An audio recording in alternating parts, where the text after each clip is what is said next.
O inverno chegara cedo demais ao vale de Rovan. As montanhas que circundavam a região pareciam erguer muralhas brancas e o céu permanecia num cinza imóvel, como se tivesse esquecido o caminho para a primavera. As pessoas falavam baixo nas tavernas, os sinos da vila tocavam mais devagar, e a névoa se erguia tão densamente que parecia engolir o som dos passos. Foi nesse cenário que o conde Adrian de Rovan regressou para casa após quase 5 anos de ausência. 5 anos que o transformaram na sombra do homem que fora um dia. Sua carruagem atravessou a ponte principal sem aviso prévio, sem comitiva, sem estandarte. Apenas o cocheiro, 2 cavalos exaustos e um nobre pálido, envolto em um manto escuro, cuja respiração vinha curta demais para um homem de 36 anos. As pessoas da vila correram para as janelas. "É ele?" sussurraram. O conde voltou? Voltou-se, mas não parece vivo. E de certa forma não estava. A doença silenciosa e implacável corroera o que ele tinha de força. Os médicos da capital haviam sido claros, cruéis e objetivos. Sua graça, não há mais nada a ser feito. Vossa vida não se mede mais em anos. Mede-se em semanas. Por isso, Adrian decidira voltar para Rovan. Não para viver, mas para morrer onde nascera, onde suas memórias ainda eram feitas de luz e não de dor. Quando a carruagem parou diante da escadaria da antiga mansão, a governanta, senhora de idade avançada, rígida na postura, mas com olhos cheios de tristeza, correu até o veículo. "Meu menino", murmurou ao vê-lo descer com dificuldade. "O que o mundo lhe fez?" Adrian tentou sorrir, mas o que se formou foi apenas uma expressão tensa, quebrada. "Nada que já não estivesse destinado", respondeu a voz reduzida a um fio. "Vim apenas para que o fim seja aqui." A governanta segurou firme seu braço, como se pudesse impedir o inevitável. O vale mudou muito desde que partiu. Ela engoliu em seco. "Há coisas que talvez ainda não saiba." Mas ele não tinha energia para perguntar. Foi conduzido diretamente para o antigo quarto, onde a cama parecia maior do que ele lembrava, como se esperasse alguém que nunca chegaria.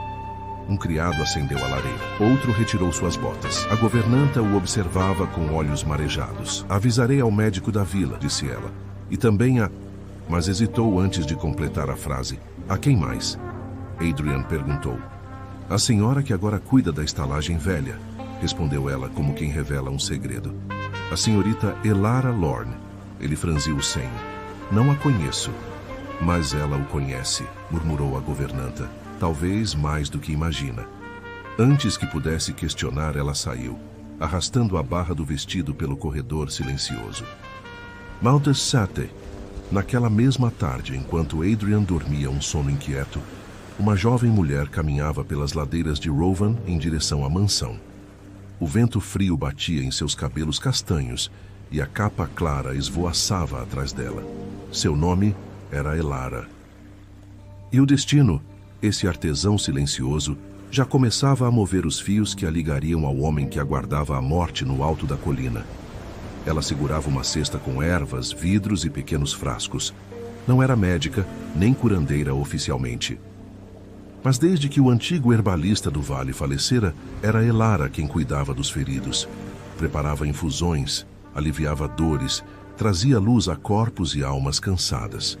Quando ela subiu a escadaria da mansão, os criados a olharam com surpresa e um pouco de esperança. "A senhora veio rápido", disse a governanta. "Ele está muito mal?" perguntou Elara. "Ele voltou para morrer", respondeu a governanta num suspiro. "Mas talvez a senhora possa fazer com que essa partida seja menos cruel." Elara não prometeu nada, nunca prometia. Mas no fundo, algo lhe dizia que não era apenas a morte que chamara o conde de volta. Entrou no quarto dele em silêncio. E o encontrou sentado na borda da cama, respirando com dificuldade, mas tentando manter a dignidade. Típico de um Rovan. Ele levantou os olhos, e pela primeira vez em 5 anos, algo dentro dele se moveu. Elara não era tão jovem quanto ele esperava, nem tão velha quanto as histórias contadas na vila exageravam. Tinha um rosto forte, marcado por uma vida trabalhosa, mas com olhos que possuíam algo raro, uma mistura de firmeza e compaixão que ele nunca havia visto na capital. "Então", disse Adrian, com um sorriso cansado, É você quem veio me vigiar enquanto aguardo meu fim. Se o senhor deseja morrer, respondeu ela, aproximando-se com calma, ao menos morrerá limpo, quente e com menos dor. Ele ergueu uma sobrancelha. Não pretende me dar esperança, então? Esperança não se dá, replicou ela. Se encontra. E às vezes, quando menos se espera. Ele a observou com mais cuidado. Eu não pedi para ser salvo. Bom, disse Elara, preparando uma infusão. Também não pedi para ser chamada até aqui. Parece que estamos empatados. A resposta arrancou dele um pequeno sopro de riso, o primeiro em muito tempo. E foi ali, naquele gesto simples, que começou algo que nem o mais cuidadoso dos médicos poderia prever. O conde, que viera para morrer, encontrou pela primeira vez um motivo para desejar o amanhã. Elara colocou uma mão sobre seu pulso, não como quem examina um paciente, mas como quem devolve um fragmento de humanidade. A doença o tomou, disse ela suavemente, mas não tomou tudo. O corpo se curva, mas o espírito ainda pode levantar. Adrian inspirou fundo e percebeu que aquele toque não lhe trazia dor, trazia vida. Então você acredita que posso viver mais um pouco? Perguntou. Ela o encarou com seriedade. Acredito que ninguém volta para casa apenas para morrer. Acredito que, quando o destino fecha uma porta, é porque quer que a gente olhe para quem abriu a próxima. Ele não tinha resposta. Ela era a primeira pessoa, em anos, que não o tratava como um título, não como um moribundo, não como um símbolo, mas como um homem. Que naquele quarto silencioso, onde a morte parecia rondar como uma visita educada, algo mudou. Um pequeno fio de vida encontrou espaço para germinar. E embora nenhum dos dois soubesse ainda, aquele seria apenas o primeiro de muitos dias em que Elara lhe devolveria pedaços de si mesmo. Essa foi a primeira noite em 5 anos que Adrian dormiu sem sonhar com o fim, e a primeira em que Elara, ao voltar para casa, percebeu que seu coração carregava algo novo, uma inquietação cálida, perigosa e inevitável. Não era medo, não era pena. Era o pressentimento de que um homem à beira da morte ainda podia ser chamado de volta para a vida. E de que talvez, apenas talvez, quem o chamaria seria ela. Nos dias que se seguiram, a presença de Elara tornou-se tão constante na mansão quanto o som da lenha queimando na lareira. Ela chegava todas as manhãs, antes que o sol escalasse completamente as montanhas, com um cesto de ervas, frascos e panos limpos.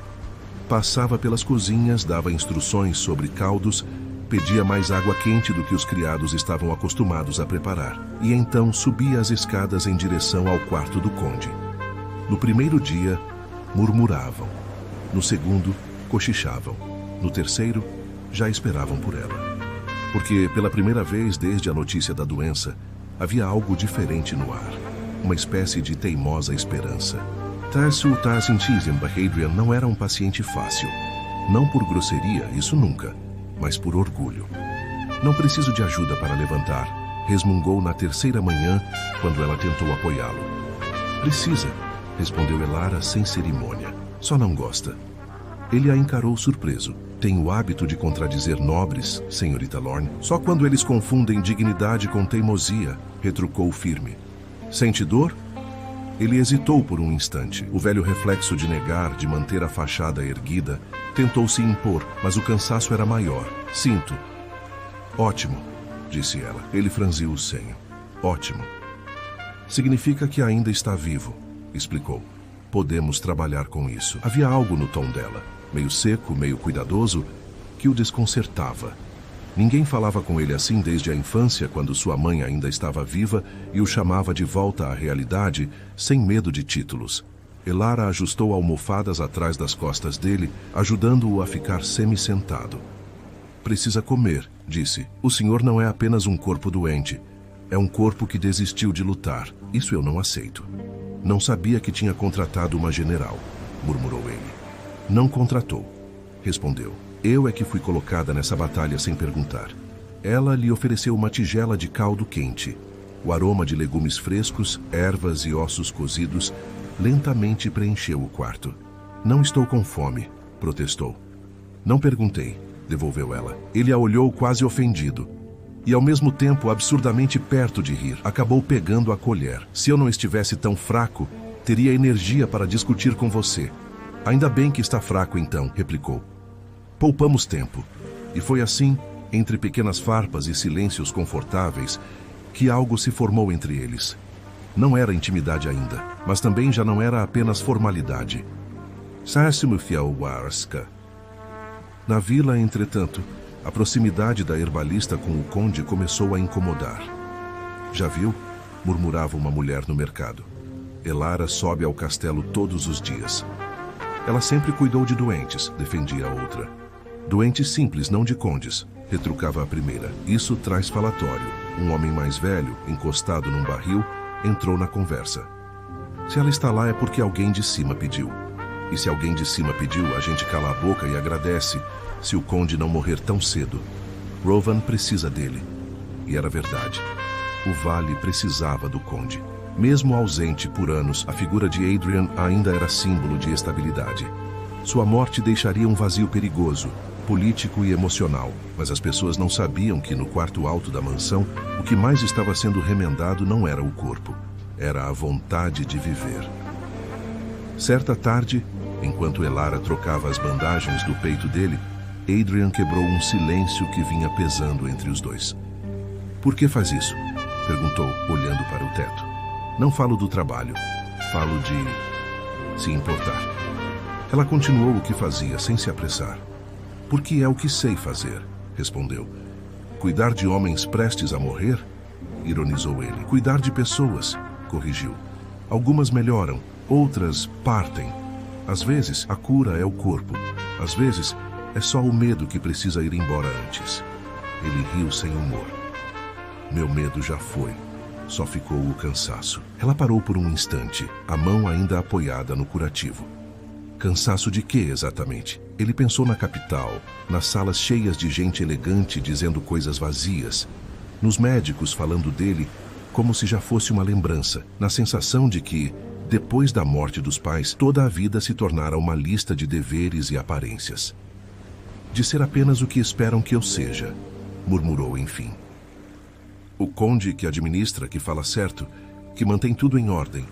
Nunca sobrou espaço para perguntar se eu queria algo. Queria? Ela perguntou. Ele hesitou. Queria estar cansado pelo motivo certo. Fechou os olhos buscando as palavras. Por ter vivido demais, não por esperar a morte. Quando os reabriu, viu que Elara o observava de um jeito diferente. Não como paciente, mas como alguém cuja verdade começa finalmente a surgir. A capital não soube o que fazer com o senhor, disse ela, voltando a enrolar as ataduras. Aqui, talvez ainda saiba. Ele soltou um suspiro curto. Vim para cá para morrer. Não é exatamente uma saída heróica. Não é heróico, concordou ela. É honesto. Melhor do que morrer fingindo que ainda acredita em promessas vazias. Aquela sinceridade crua, sem tentativas de adoçar a realidade, arranhava, mas também libertava. Com o passar dos dias, a relação entre eles ganhou contornos que ninguém fora daquele quarto podia enxergar. Elara começou a trazer mais do que ervas, livros, histórias, pequenas anedotas da vila. O senhor sabe que o padeiro acha que ainda é jovem o bastante para cortejar a viúva do ferreiro? Contou ela certa vez, sorrindo. Ele é louco, murmurou Adrian. Talvez só esteja tentando convencer o corpo de que ainda vale a pena acordar cedo, respondeu ela, ajeitando as cobertas. A gente faz coisas estranhas quando tem medo de parar de viver. Ah, o que você faz, Elara, para lembrar de viver? Revidou ele. Ela ficou em silêncio por um segundo, um daqueles segundos que carregam mais do que 1000 frases. Subo esta colina todos os dias, disse finalmente, porque, por mais que falem por aí, não há nada mais vivo do que alguém que ainda pode escolher como enfrentar a própria morte. Ele sentiu um nó na garganta. Eu não tenho escolha. Tem, ela rebateu firme. Talvez não sobre o tempo, mas sobre o modo. Morrer não é o contrário de viver. É só a última página. O problema é quando alguém desiste de ler o livro antes do fim. Ele a encarou com uma mistura de irritação e gratidão. Quem te deu o direito de falar assim comigo? Eu mesmo que me deu o direito de segurar sua mão sem pedir permissão. respondeu, segurando-a de novo. O fato de que você não é apenas o conde, é um homem. E homens, quando estão à beira do abismo, não precisam de reverências, precisam de verdade. Aquela mão firme e quente tornou-se aos poucos um porto. A governanta, velha e atenta, começou a notar as mudanças. Adrian, que antes ia da cama à janela com esforço, agora se esforçava para ficar alguns minutos sentado na poltrona, apenas para ouvir Elara ler em voz alta.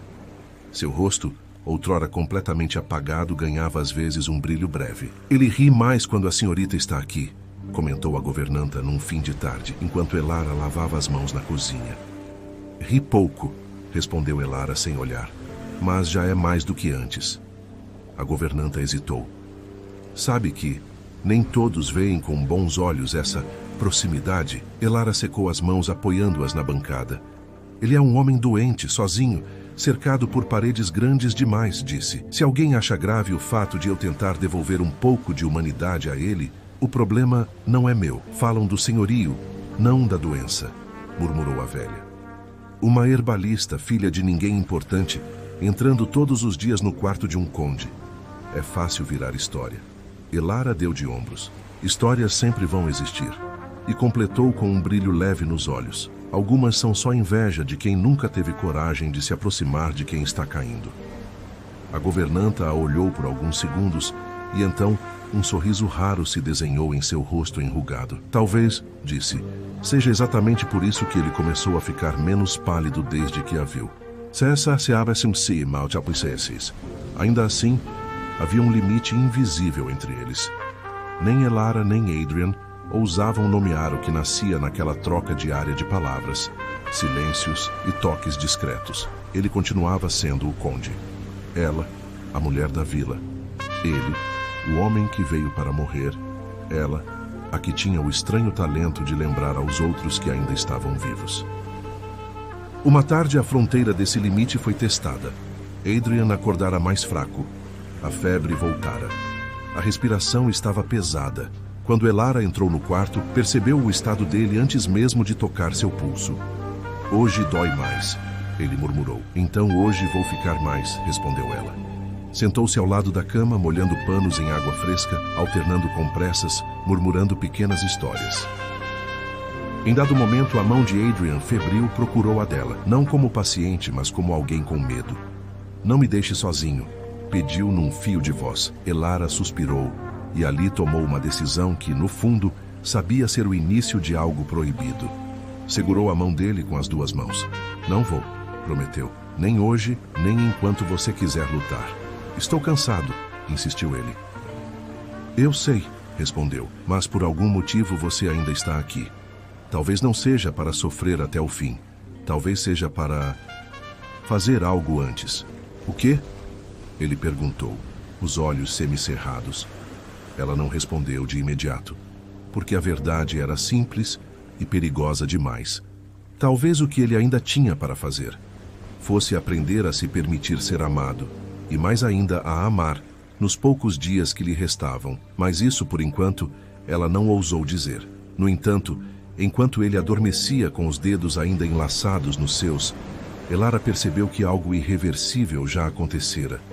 A distância entre a herbalista da vila e o conde condenado começava a se encurtar, não pelos olhos da sociedade, mas pelos olhos do próprio coração. E toda aliança que nasce à beira da morte, em silêncio, sem bênção de título algum, é, quase sempre, uma aliança proibida. A melhora de Adrian não foi linear.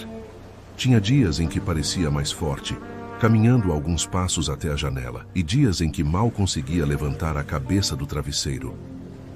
Elara percebia cada oscilação, cada sombra nova sob seus olhos, cada tremor de dor que ele tentava esconder. Mas havia algo que ela não percebia, algo que Adrian carregava desde o dia em que deixara a capital, algo que todos os médicos haviam ignorado, ou fingido ignorar, e que ele mesmo tentara enterrar sob a resignação. A doença não era apenas física. Era o resultado de algo que ele fizera, ou deixara de fazer, muitos anos antes.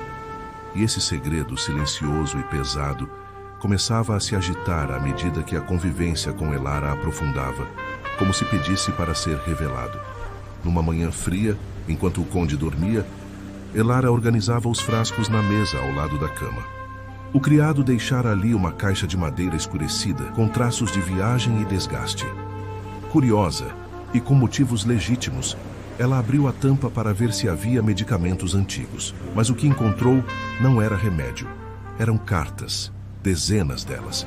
Algumas seladas, outras abertas, muitas nunca entregues. Todas com o mesmo destinatário. A senhora M.L. da capital. Elara franziu o senho. Sabia que não deveria ler, mas uma única folha, caída para fora, chamou sua atenção. Não pelo conteúdo, mas porque estava manchada de lágrimas secas, algo muito raro para um homem como Adrian. A carta dizia: "Perdoe-me por não ter corrido atrás de você. Perdoe-me por não ter sido corajoso. A doença é apenas a consequência final de uma vida onde faltou verdade." Elara fechou a caixa rapidamente quando ouviu um movimento na cama. Adrian despertava lento, meio tonto. "O que faz aí?" perguntou ele, tentando manter a voz firme. Ela se virou, respirando fundo. "Encontrando respostas", disse. "E algumas perguntas." Ele viu a caixa aberta e sua expressão mudou. Dor, vergonha, talvez medo. Não devia mexer nisso. Talvez não, concordou ela, entregando-lhe a caixa. Mas também não devia carregar um peso desse sozinho. Ele desviou o olhar. "Não é assunto seu, Elara. Tudo que afeta sua vida é assunto meu", respondeu ela num tom baixo. "Não porque eu queira invadir, mas porque estou tentando salvar o que resta dela." Adrian fechou a caixa devagar, como se cada gesto doesse. "Não pode salvar alguém que já desistiu de si mesmo." "Não posso", concordou ela, "mas posso impedir que morra sem que ninguém saiba a verdade." Ele fechou os olhos. A muralha que sempre mantivera em pé começava a rachar. Elara sentou-se ao lado da cama. "Adrian", disse ela usando seu nome pela primeira vez, "o que realmente aconteceu na capital?" Houve um silêncio pesado, longo, profundo. Até que ele falou sem olhar para ela. "Eu sofri mais do que a doença. Sofri minhas escolhas." Ela esperou. Ele inspirou fundo. "Houve uma mulher", disse enfim. M.L. Melisande Laurent. O nome pairou no ar, elegante e trágico. Éramos jovens demais para compromissos e velhos demais para brincar. Ela acreditava que eu seria um homem capaz de lutar por nós. Mas ele engoliu seco. "Eu fui covarde. Meu pai exigiu que eu a deixasse. Disse que ela não pertencia ao nosso mundo. Eu obedeci. Não por crueldade, por medo." Elara não disse nada. Ele continuou. "Melisande partiu da cidade em silêncio. Nunca mais a vi. Recebi meses depois uma carta dizendo apenas: 'Não te odeio, te lamento.'" Olhou para o teto, a voz quebrada. "Foi assim que o vazio começou. Não uma doença, mas um deserto que eu mesmo criei. Depois disso, tudo em mim enfraqueceu. Não era tristeza, era desistência." Elara sentiu algo apertar dentro de si. Não por ciúme, isso ainda não tinha nome, mas por perceber que Adrian nunca tivera a chance de amar plenamente. Porque sempre vivera cercado por deveres que lhe roubavam a coragem. "E essas cartas?" perguntou, tocando a caixa. Ele sorriu de maneira amarga. "Respostas que nunca enviei. Desculpas que jamais chegaram. Palavras que não desfazem o passado." "Palavras não salvam o passado", disse Elara gentil. "Salvam o que sobra do futuro." Ele virou o rosto para ela. "E o que sobra para mim, Elara?" Ela não respondeu imediatamente. Pensou antes, e isso em si era um cuidado. "Talvez", disse devagar, "sobre o que muitos não têm, tempo suficiente para mudar a própria história antes que ela acabe." Naquela tarde, Adrian pediu algo inesperado. "Me ajude a andar até o pátio." Elara arregalou os olhos. Estou fraco demais para ficar deitado", cortou ele, suave. "Preciso lembrar como é sentir o ar do vale. Com esforço, muito esforço." Ele ficou de pé. Elara apoiou seu braço sobre o ombro dela, e cada passo parecia arrancar do chão um peso antigo. Mas ele foi, e quando chegou ao pátio, respirou fundo, pela primeira vez sem medo. "É estranho", murmurou. "Ao voltar para morrer, descobri que talvez não queira mais." Elara sorriu. Isso é o começo da cura. Ele olhou para ela por um longo momento. Um olhar que não tinha a ver com gratidão, nem com dor, nem com doença. Era o olhar de um homem que, pela primeira vez em anos, via alguém, realmente via, e se deixava ser visto. Elara, murmurou, por que você se importa tanto? Ela desviou o olhar, mas não rápido o bastante. Isso foi sua resposta. Ele tocou a mão dela, pela primeira vez sendo ele quem iniciava o gesto. Há algo que você não me conta, disse. Ela inspirou fundo. E então, a verdade que ela escondia, a verdade que mudaria tudo, emergiu. Eu conheci Mélisande Laurent. Silêncio brutal. Adrian empalideceu. O quê? Ela passou pelo meu vilarejo, explicou Elara com tristeza nos olhos. Meses depois de deixá-lo. Estava pálida, magra, arrasada. Foi eu quem cuidou dela por algumas semanas. Ele levou a mão ao peito, não de dor física, mas de choque. Ela faleceu? Perguntou com a voz quebrada. Não, respondeu Elara. Mas deixou algo que você não sabe. Um tremor percorreu o corpo dele. O quê? Elara respirou fundo, fitando-o nos olhos. Mélisande deixou Rowan grávida. A notícia caiu sobre ele como uma tempestade silenciosa. Adrian recuou meio passo.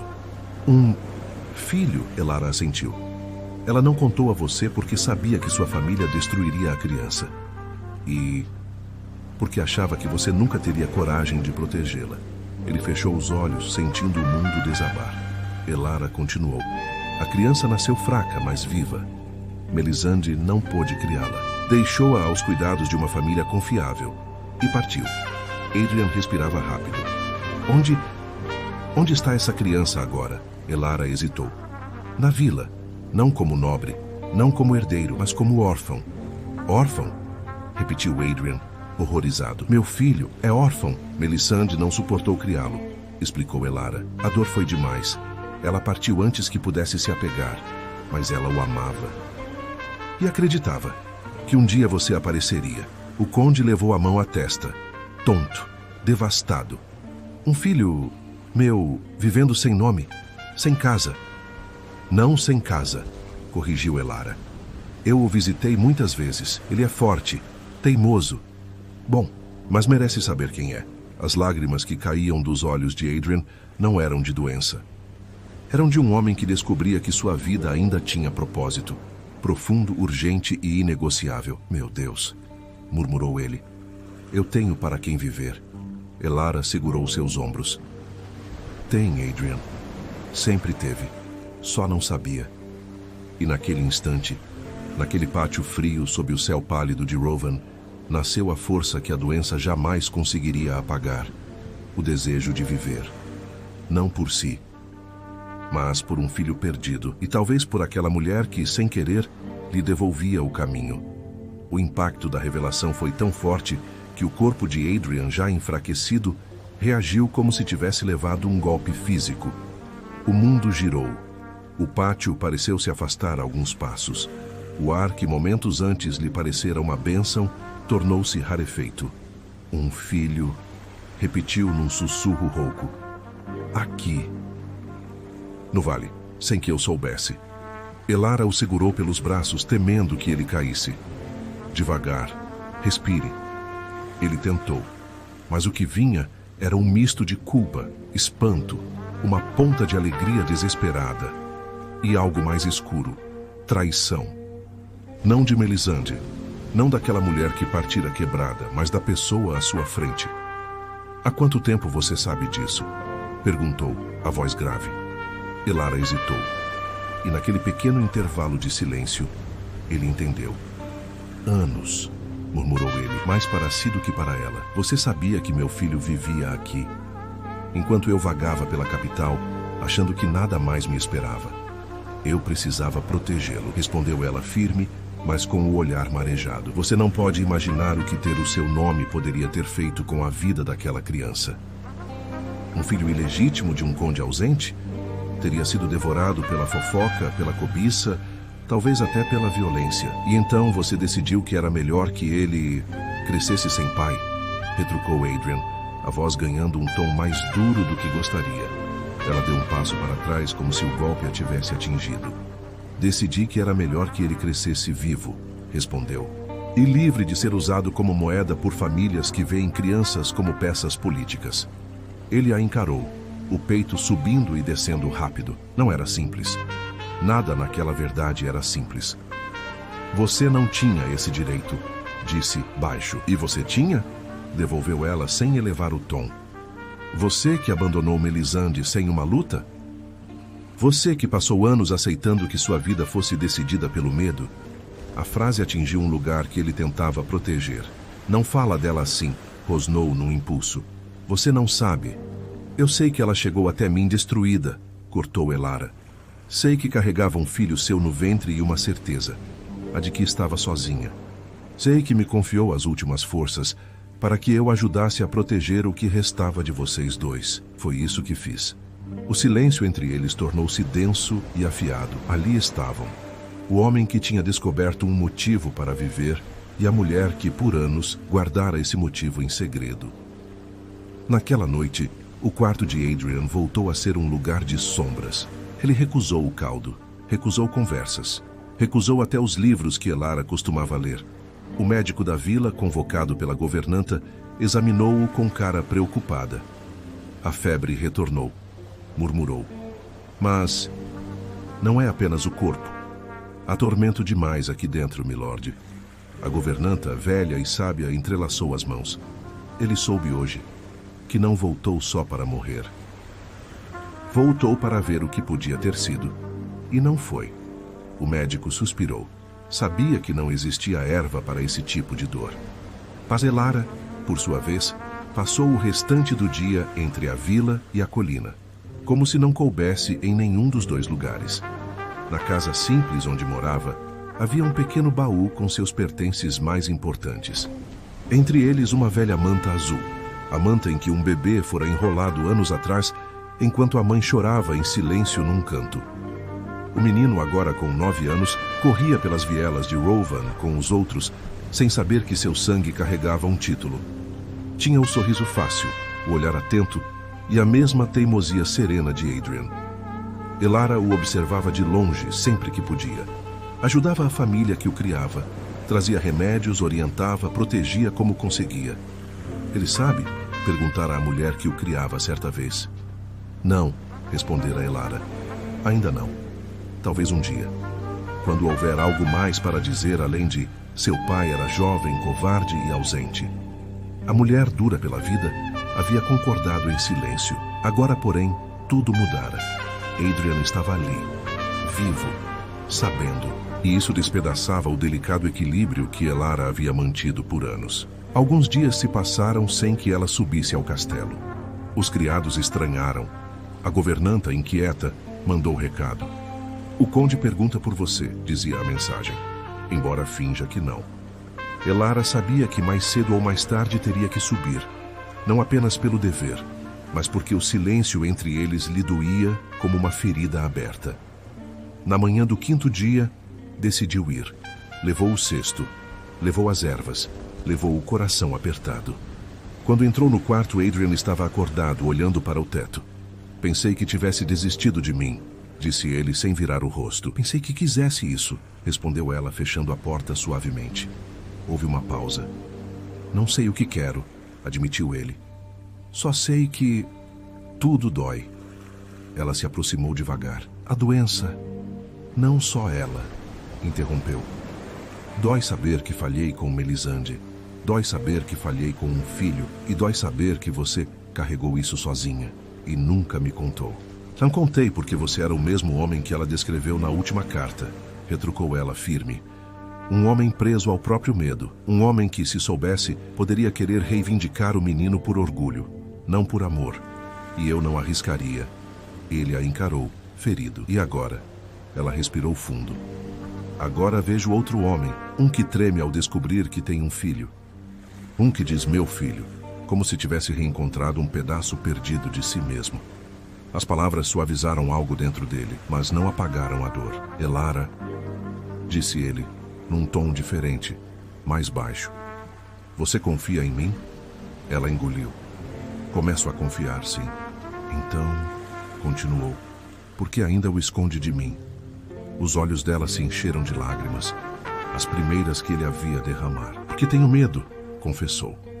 Medo de que você viva só o suficiente para aparecer, abalar a vida dele e depois morrer. Medo de que ele tenha que chorar 2 pais, o que nunca conheceu e o que conheceu tarde demais. A honestidade dela o silenciou. Ele não tinha como garantir aquele menino muitos anos. Os médicos foram claros, mas algo dentro dele gritava que ficar deitado esperando o fim era pior do que qualquer risco. Eu não posso prometer tempo, disse. Não posso prometer que vou vê-lo crescer, nem que serei o pai perfeito. Mas posso prometer uma coisa. Não quero partir deste mundo sem olhar nos olhos dele e dizer: eu errei, mas te amo, e você não é um erro.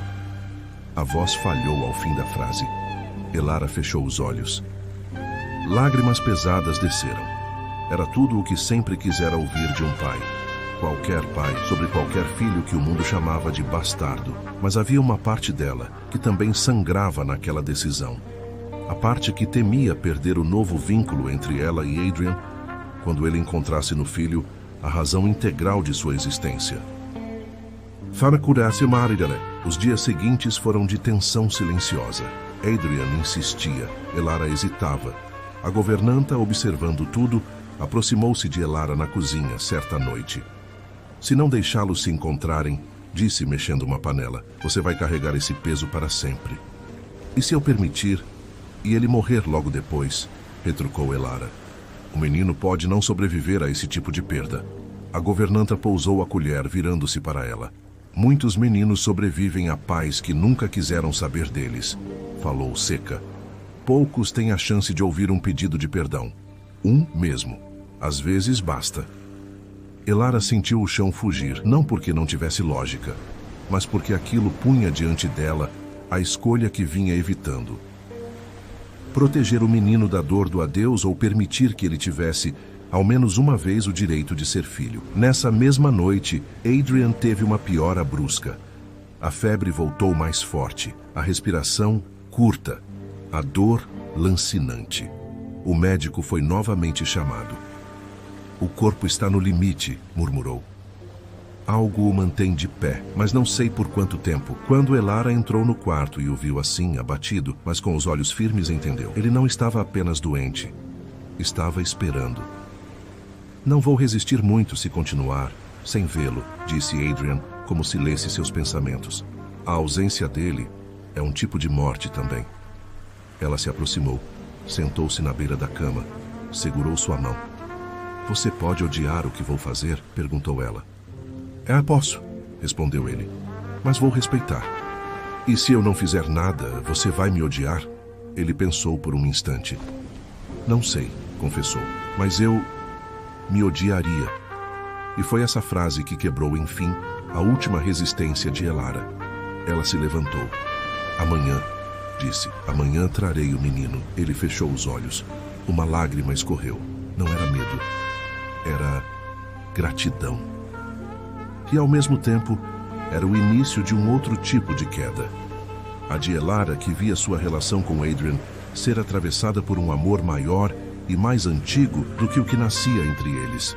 Porque, a partir desse momento, ela deixava de ser apenas a mulher que lhe dera motivos para viver e passava a ser também aquela que o colocaria diante da maior verdade de sua vida. E a verdade quase sempre separa, antes de unir.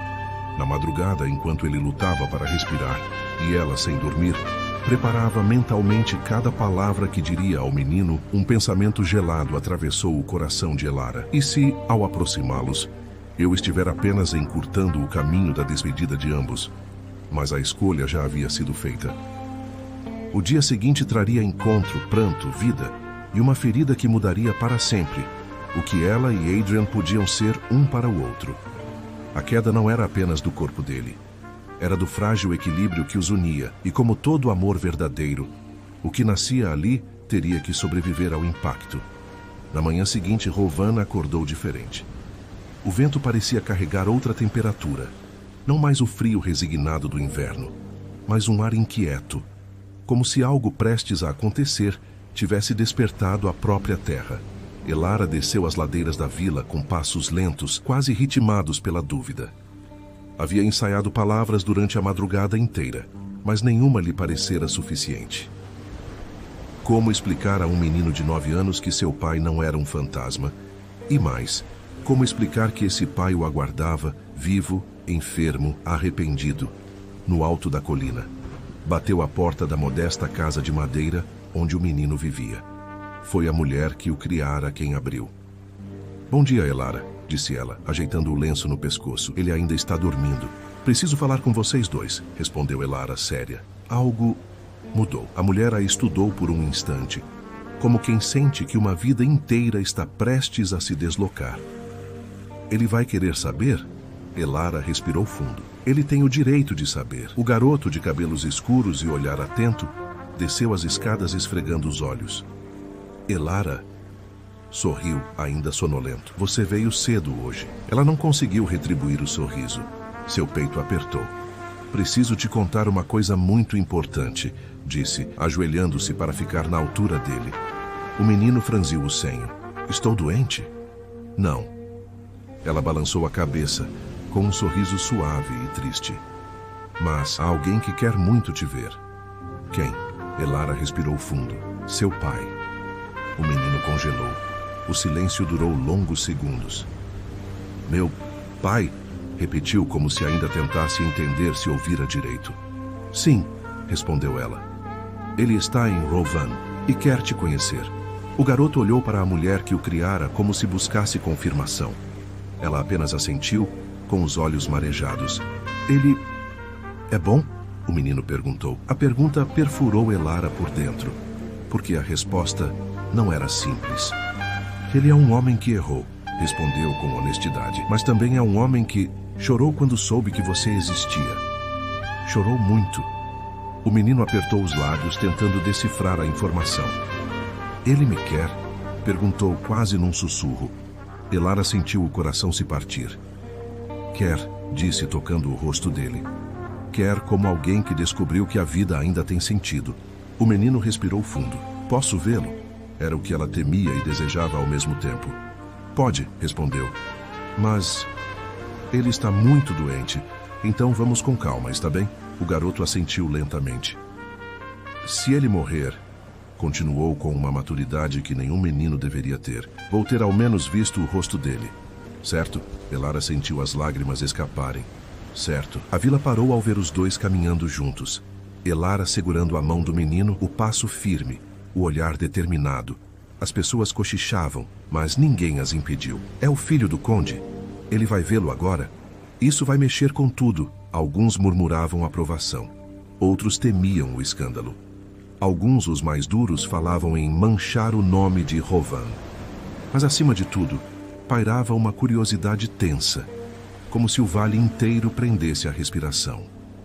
Ao chegar à mansão, a governanta abriu a porta com olhos úmidos.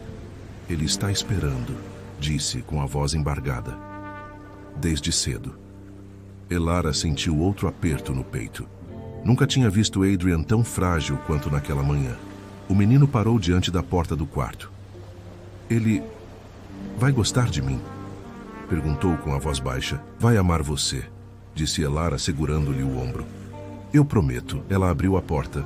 O quarto estava silencioso, iluminado apenas pela luz suave que entrava pela janela. Adrian estava sentado na poltrona, apoiado por travesseiros, pálido, mas com os olhos, os olhos, vivos de uma forma que ninguém vira desde sua juventude. Quando o menino entrou, o conde levou a mão à boca, sufocando um soluço. Era como olhar para um espelho quebrado do passado. O mesmo cabelo escuro, a mesma sobrancelha teimosa, a mesma postura hesitante diante do desconhecido. "Você", conseguiu dizer. "Você é..." O menino deu um passo à frente. "Sou seu filho", completou de forma simples. Adrian levou a mão ao peito, como se o coração tivesse dificuldade de ficar dentro do corpo. "Como se chama?" perguntou a voz tremendo. "Chamam-me Rafe", respondeu o garoto. Adrian sorriu. Um sorriso cheio de dor e amor ao mesmo tempo. "Rafe", repetiu, saboreando o nome. Posso te abraçar?" O menino hesitou um segundo, então caminhou até ele. Elara desviou o olhar por respeito, mas não pôde evitar ver e sentir quando o garoto encostou a cabeça no peito do conde e o conde fechou os braços ao redor dele, como quem protege algo sagrado. Adrian chorou. Chorou como um homem que perdeu tudo e inesperadamente recuperou o que era mais precioso. Chorou como um pai que jamais pensou que teria a chance de ser um. Me perdoe, murmurou ele contra os cabelos do menino. Me perdoe por não ter estado aqui, por não ter lutado, por não ter sido quem você precisava.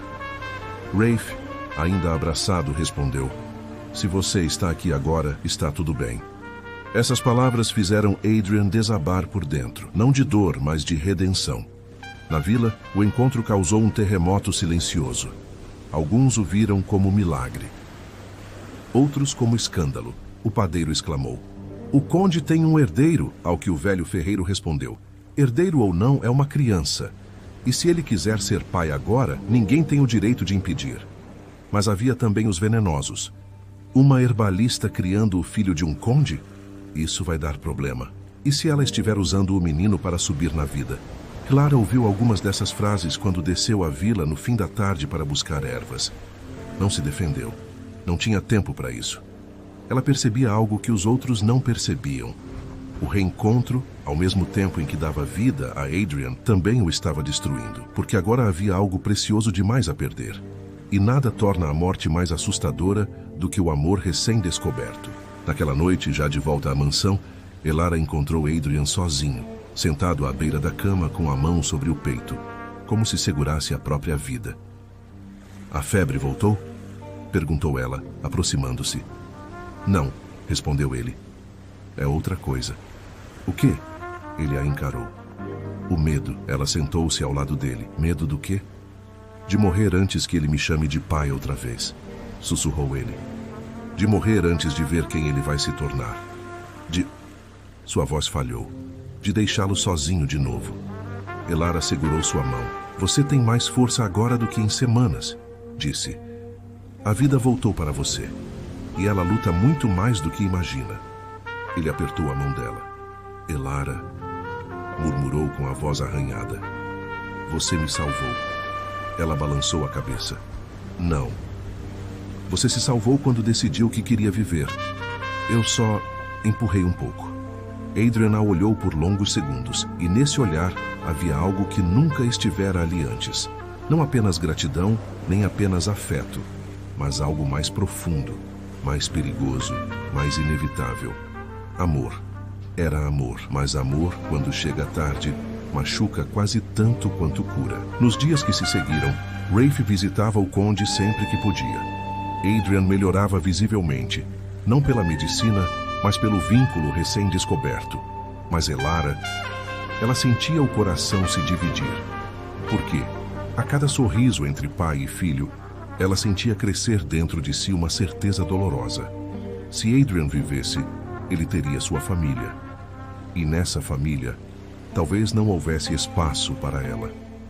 Não porque não a valorizasse, mas porque o amor de um pai e de um filho que esperaram tanto um pelo outro preenchia todos os espaços. E pior, a cada gesto, a cada conversa, a cada toque que Adrian lhe dava, leve, respeitoso, cheio de uma ternura nova, ela percebia que o amor não estava apenas entre pai e filho. Ele estava entre ela e Adrian também. Mas esse amor era impossível. Ou no mínimo perigoso, pois se ele vivesse, ela não sabia onde caberia. E se ele morresse, ela seria a mulher que ensinou um pai a amar apenas para vê-lo partir. Foi então que, no final da semana, Adrian chamou Elara para falar a sós. Quero reconhecer Rafe como meu filho, disse ele direto. Quero dar meu nome a ele. O coração dela despencou. Harry, isso vai trazer problemas com a nobreza, com a corte, com famílias rivais. Não me importa, disse ele. O que importa é que ele saiba que não é fruto de abandono. Quero que tenha o que eu jamais lhe dei, um lugar. Elara tremeu. E eu? Perguntou a voz falhando. Onde fico nessa história? Ele se aproximou, segurou sua mão, e seu olhar tinha toda a verdade de um homem que não se escondia mais. Onde você quiser ficar. A frase a feriu e a curou ao mesmo tempo. Porque era uma promessa. E também uma ameaça. A partir desse momento, o amor deles deixava de ser silencioso e começava a mudar o destino de todos. Mas, como toda aprovação, ainda haveria desmoronamento antes da redenção. Como reagiriam o povo, a nobreza, o rei, ao ver o conde moribundo assumir um filho bastardo? E como sobreviveria o amor entre Adrian e Elara quando o mundo inteiro começasse a pressioná-los? A primavera se aproximava, e com ela viria o momento em que o vale exigiria respostas. O amanhecer seguinte trouxe uma luz diferente às montanhas de Rovan. Era um dourado suave, quase tímido, como se o céu ainda estivesse aprendendo a aquecer depois de tanto inverno. Dentro da mansão, porém, o calor vinha de outro lugar, do quarto onde Adrian, pela primeira vez em anos, acordava com a sensação de que tinha futuro. Elara estava sentada ao lado da cama, reorganizando frascos quando ele abriu os olhos. "Você ficou", murmurou ele com a voz ainda rouca. "Ficaria quantas noites fossem necessárias", respondeu ela, sem desviar o olhar da tarefa. Até que o medo passasse, Adrian sorriu. Um sorriso pequeno, mas cheio de verdade. O medo não passou, só ficou menor. Ela então olhou para ele, e nesse olhar havia algo que ambos evitavam reconhecer desde o começo. Ternura profunda, uma espécie de amor silencioso que não precisava ser dito para existir. "Preciso fazer algo hoje", disse Adrian, com uma firmeza que não tinha nada a ver com força física. Algo que deveria ter feito há 9 anos. Elara engoliu devagar. "Vai falar com o menino oficialmente?" Ele assentiu. "Vou trazê-lo à mansão, na frente da vila, na frente de quem quiser ver. E direi que ele é meu filho. E a nobreza?" perguntou ela. "Que arda." A resposta saiu calma, quase leve. "Não tenho mais vida suficiente para agradar quem nunca se importou comigo." Elara sorriu. Um sorriso triste e belo ao mesmo tempo. "Isso vai mudar tudo." "Exato", disse ele. "E é por isso que preciso que você esteja ao meu lado." Ela congelou. "Eu?" "Você", confirmou Adrian, aproximando-se devagar, como se cada palavra carregasse peso e cuidado. "Você que me trouxe de volta quando eu já tinha partido por dentro. Você que me mostrou o que restava de mim. E você que..." Respirou fundo. "Faz meu coração querer continuar batendo." Elara sentiu o ar faltar. "Adrian, eu..."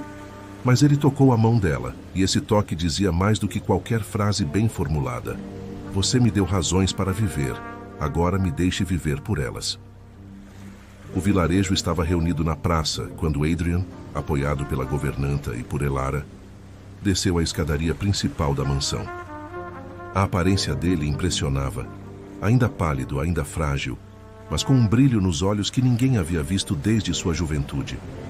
Rafe estava lá, ansioso, tenso, esperando. Quando viu o pai se aproximar, correu até ele, e Adrian, mesmo fraco, abaixou-se para abraçá-lo. A vila inteira silenciou. Esse era o tipo de cena que quebrava séculos de julgamento. O conde, com lágrimas nos olhos, ergueu o rosto e falou para todos ouvirem: "Este é meu filho." Um murmúrio percorreu a multidão. Incredulidade, choque e, aos poucos, algo próximo a respeito. "Não vou deixá-lo viver como sombra", continuou Adrian. "Nem como segredo. Ele é Rafe de Rovan, meu herdeiro, meu sangue, minha razão para continuar lutando."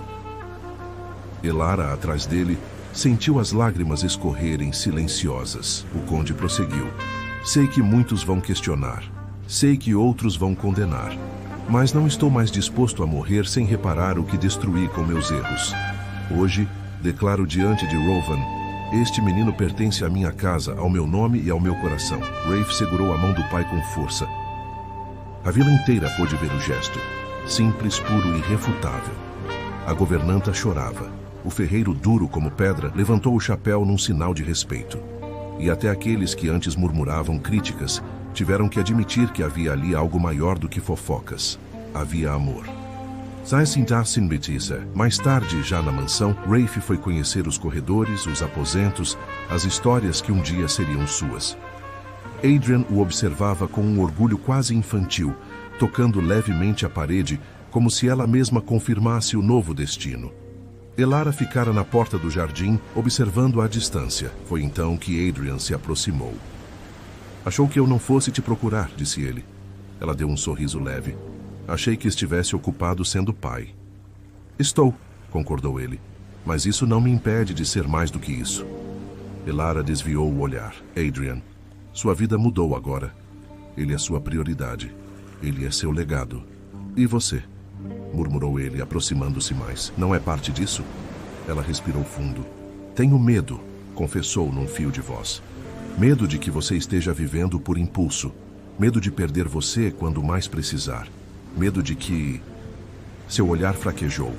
Eu me torne apenas a mulher que segurou sua mão até você partir. Ele segurou o rosto dela com delicadeza. Eu não sei quanto tempo tenho, disse, sincero.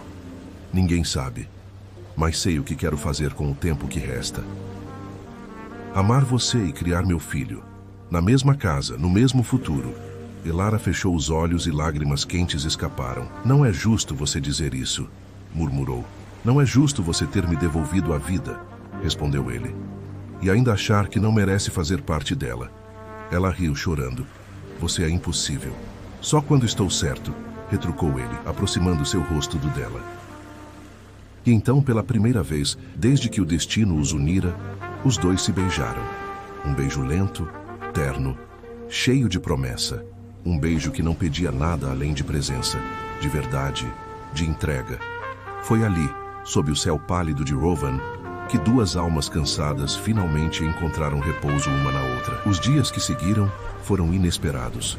A doença de Adrian não desapareceu, mas algo mudou profundamente. Ele já não era um homem esperando a morte. Era um pai aprendendo a viver, um conde reconstruindo sua casa e um homem que, finalmente, aceitava amar. A vila, pouco a pouco, deixou de cochichar e passou a admirar. Rafe crescia forte. Elara, com sua presença calma, tornou-se parte da mansão sem pedir permissão, apenas sendo necessária. E Adrian viveu muito além do tempo previsto. Não por milagre, mas porque, como dissera certa vez, a vida voltou quando percebi que ainda havia quem precisasse de mim. E o Vale de Rovan nunca esqueceu aquela história. A história do conde que voltou para casa para morrer. E encontrou em um amor improvável e em um filho inesperado razão suficiente para viver outra vez.